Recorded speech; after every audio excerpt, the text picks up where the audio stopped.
Hi everyone, I've had a lot of requests for this video, so here it is. What is with toxic parents and their messed up take on money? They're either demanding we give it to them or demanding we get it from them. There is just no in between. I'm going to tackle the part about parents with no money first and then move on to the parents with money. If you are new here, I do a lot of my research on support groups for parents of estranged children to back up my theories. And surprise, surprise, there is barely a peep out of the parents with no money unless you know where to look. Seeing as toxic parents are far more concerned with their reputations than they are with their characters, it's no wonder they're so hesitant to dump their financial woes all over the internet, but they have no problem dumping them onto their children. The one thing toxic parents have in common, whether they have lots of money or none, is that their children owe them. When normal people become parents, they understand that meeting their children's needs is part of the job description. Normal parents do not call providing food, shelter, and clothing sacrifice. Oh my God, they call it parenting. Do you know what else they call parenting? Meeting their children's emotional needs and understanding that it is crucial. No one needs to tell a normal parent the no-brainer that they are responsible for their children's development. They take on the role eagerly and tenderly. Toxic parents do no such thing. They have children to meet their needs instead of the other way around. They have children to be their permanently devoted cheerleaders, servants, or therapists, or to save their marriages, or to trap their partners, or to promote their image in their families and communities. They expect their children's unconditional admiration, adoration, and respect, regardless of the horrors their parents put them through. These parents earn none of the respect and devotion they demand, and they certainly don't give any in return. It is simply not possible for anyone, let alone a child, to indefinitely admire and adore a parent who hurts them, to save their parents' relationships, or to sustain the lies that protect their fictional reputations, or to meet any of the needs set out by their toxic parents, because it's simply not how these roles work. This role reversal is an abomination of the parent-child relationship, and the reasons these parents have children is where it starts. When a child can't meet these parents' needs, their parents are indignantly outraged for having invested in a child who won't comply with the reasons they exist. So whatever these parents do provide is done so with blinding resentment, with demands for groveling gratitude and restitution. They literally expect their kids to pay them back for the privilege of having parents whose only achievement was keeping their children alive. Tell me if this sounds familiar.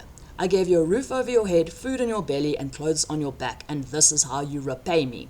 That is the unbelievably juvenile, transactional nature of the toxic parent, neatly wrapped up in one sentence, whether they're saying it from a mansion or from a garden shed. The difference lies in what they expect as repayment. The garden shed variety want money. They provided some semblance of a roof, food, and clothing for their children, and now it's their children's turn to return the favor.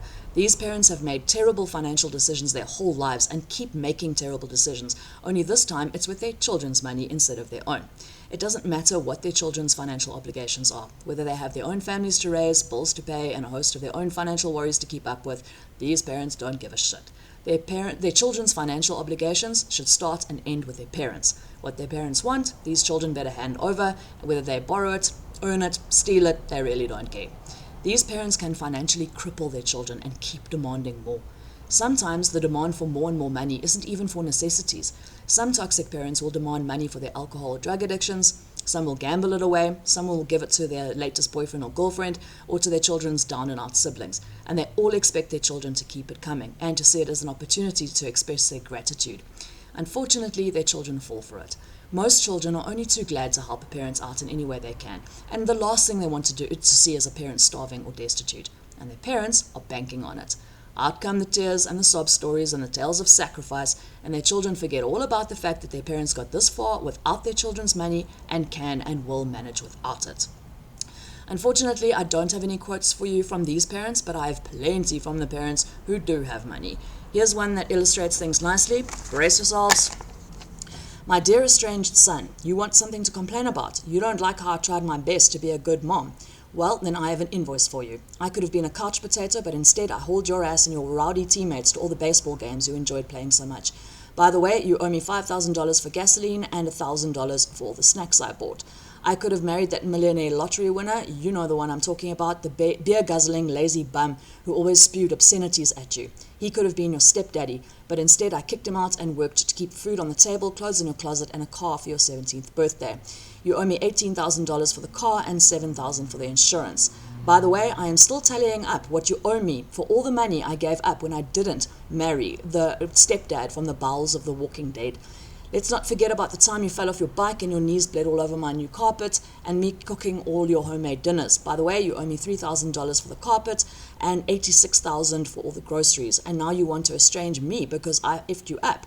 Well, you ungrateful little dingleberry, you better inhale a deep, deep breath, because your mama is going to put you back where you came from, and that birth canal has seen better days, so it's going to hurt you more than it hurts me. By the way, you owe me $850 for the toll. Notice how being a good mom is illustrated with how much it costs. Now, I'm not going to go too much into this. If you are here, chances are you've had a gutsful of being told how much your parents bought for you every time you dared even infer that they were less than perfect.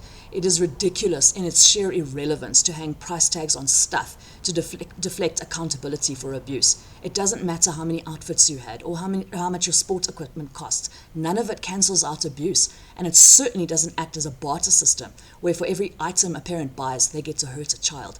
What I want to draw your attention to is how being a good mom is illustrated with the threat of how bad a mom she could have been, how she could have subjected her child to a drunken, obscenity-spewing bum, but magnanimously chose not to. Then just as this good mom wants an award for not marrying this arsehole, she nullifies her own point as fast as she makes it by saying her son owes her the money she'd be getting if she had married him. Thousands of parents were in complete agreement that this shit of a son should be grateful for how much his wonderful mother had sacrificed for him, and that he absolutely owes her every penny she would have gotten from the man who abused him. There are thousands of stories just like this. The moment a child wants to address an issue they have with a parent is the moment that all these parents could have been far worse. I could have left you with your abusive stepfather. I could have dropped you off at a shelter. I could have quit my job and left you starving, which is often followed up with, I should have followed my dreams, but I had you instead. I should have run off with someone who would have given me a better life. And even more horrifically, you ruined my life and I should never have had you.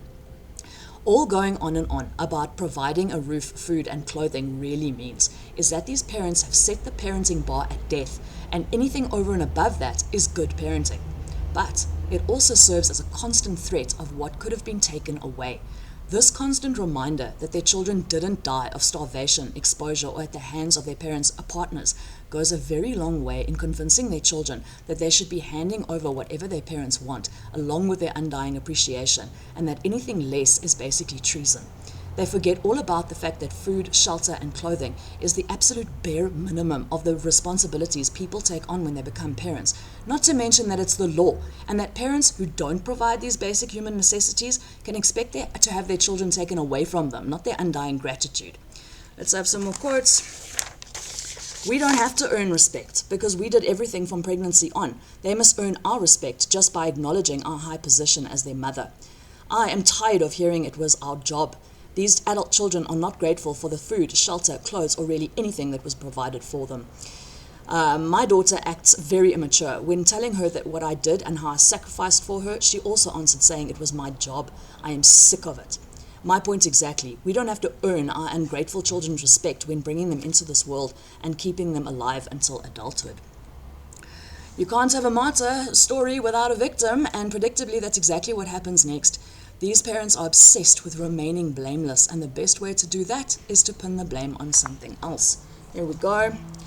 Our children are not and were never the victims here. They never take into consideration that maybe I just received bad news. Maybe I was tired of being bullied by my boss, and maybe my marriage was going to hell.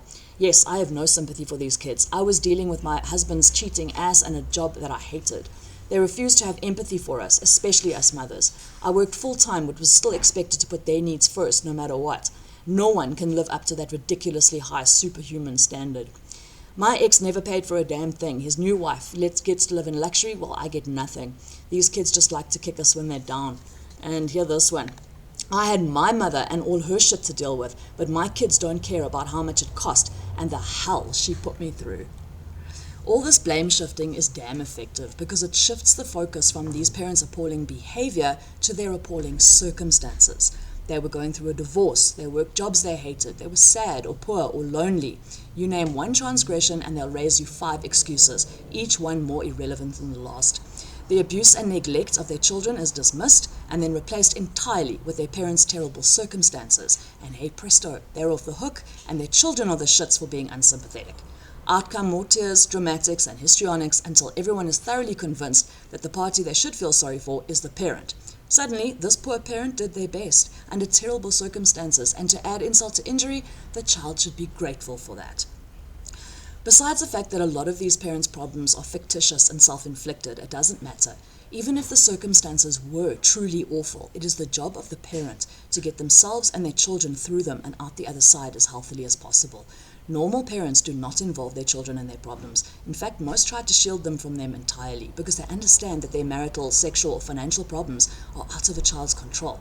And they certainly don't expect sympathy and understanding for abuse and neglect because they had horrible boyfriends or bosses or mothers. They understand that life comes with joys and pitfalls. They work on fixing and overcoming the setbacks, and their families are stronger and happier for it.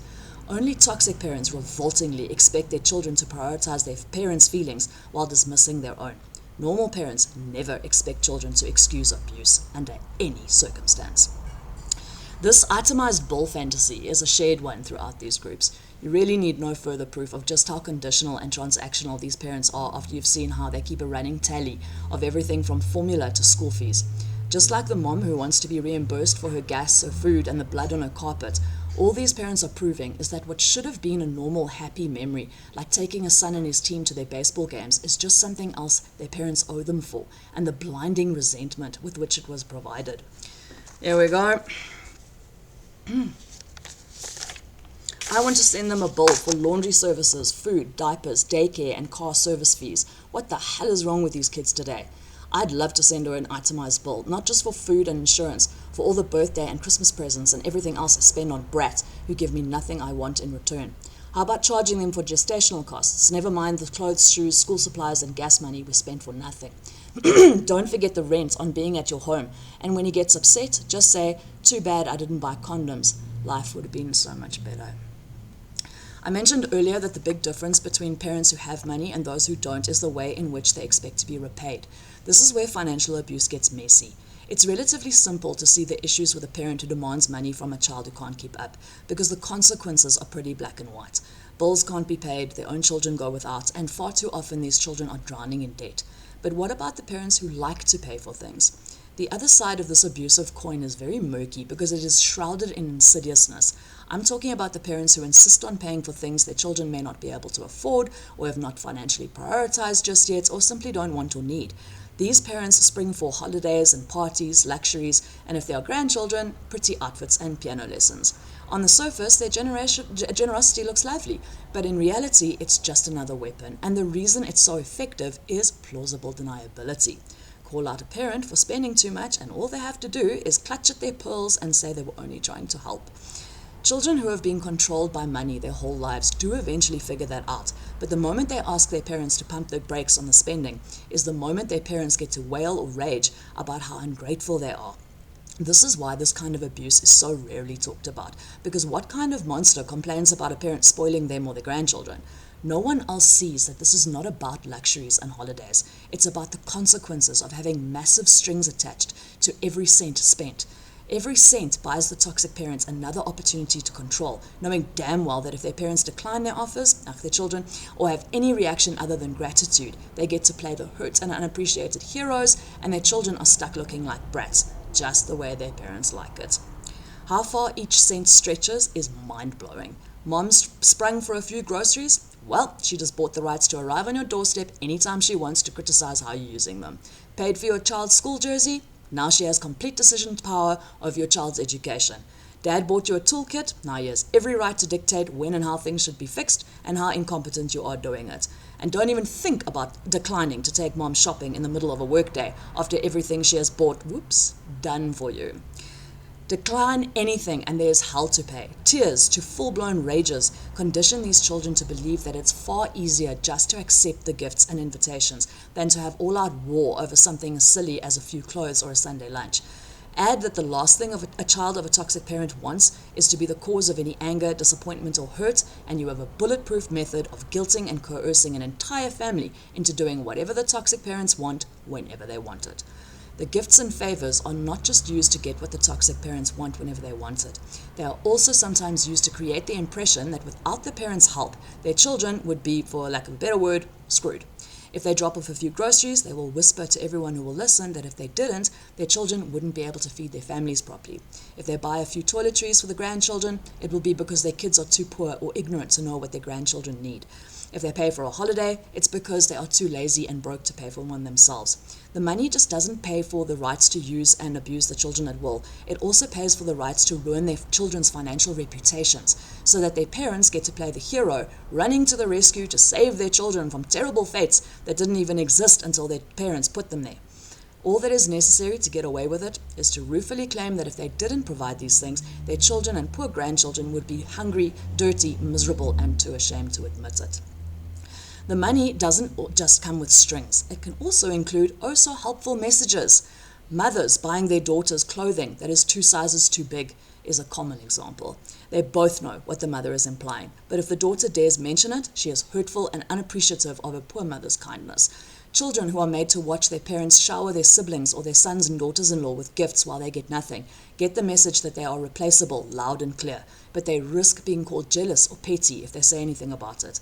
I have seen ridiculously wealthy parents give mounds of tattered hand-me-downs and broken junk to their children every time they feel the need to remind them of their worthlessness. But if there's any complaint or the slightest hesitation to rush to their parents' beck and call, out comes the all I've done for you spiel. Here's where it gets extra messy. Financially abusive parents demand success and self-sufficiency from their children early and constantly. They grow up hearing that as soon as they're out of the house and paying their own bills, the better. How they've always been financial burdens and that it is high time they stop being such careless and selfish financial drains. This is a massive lie. The last thing financially abusive parents want is for their children not to need them anymore. How else would they keep them enmeshed and controlled? So the more independent these children get, the more their parents invent ways to convince them that they'll always need them. They convince their children that some disaster is always looming and that without their parents' help they will never be able to survive them. Sudden unemployment, natural or economic disasters, unforeseen medical expenses. Who will pay for it all when the disaster strikes? When they're done doom spreading, they nitpick constantly on everything their children do pay for. Their homes aren't good enough. There's never enough food in the house. Whatever they do buy is from second-rate shops.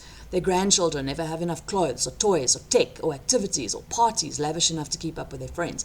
Some toxic parents go as far as to invent illnesses or syndromes, whisking their children or their grandchildren off to various doctors or homeopaths to help find them a cure to whatever fictitious problem seems to be the most plausible. Whatever it takes to convince their children that without them, they'd be royally and totally screwed. And when these parents are done threatening them in life, they threaten them in death, which brings me to the will.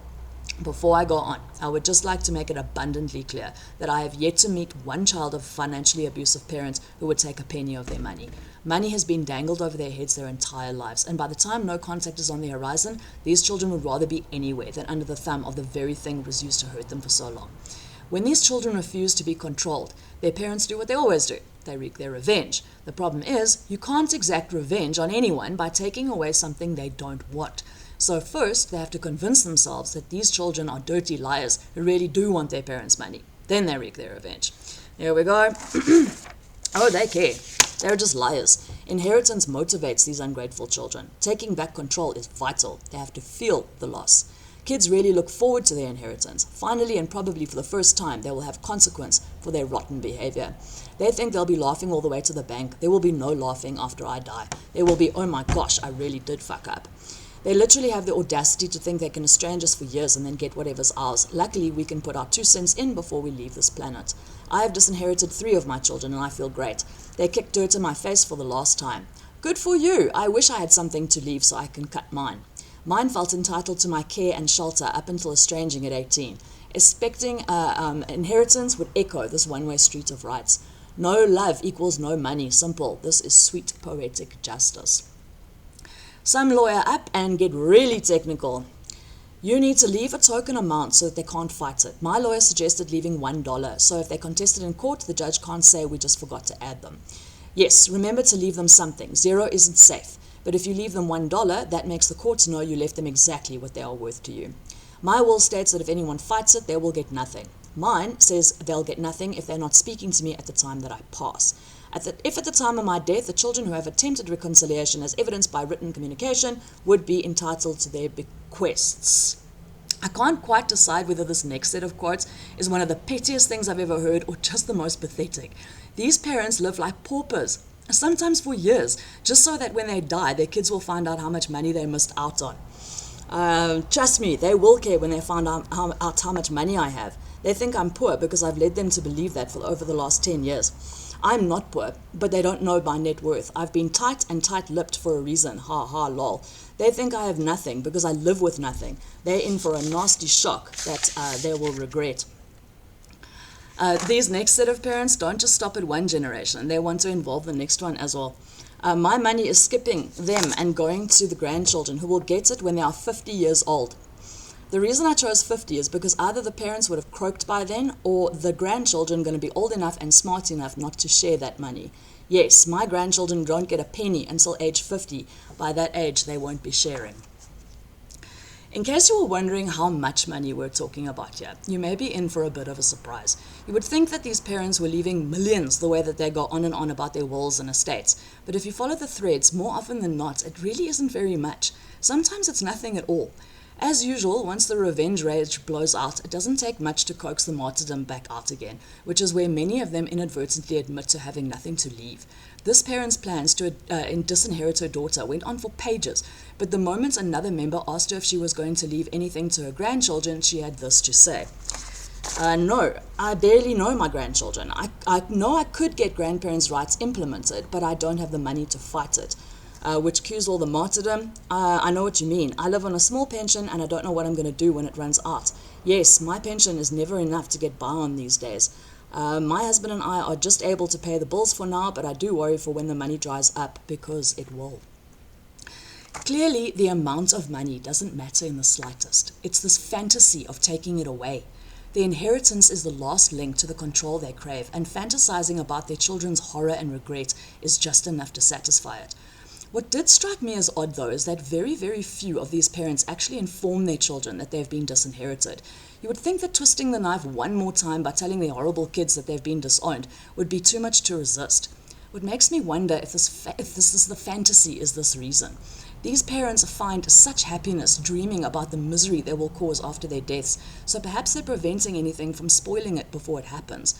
Because this fantasy has a very obvious flaw. Their children have already told their parents that they are not interested in their money. Hearing it again would destroy the fantasy.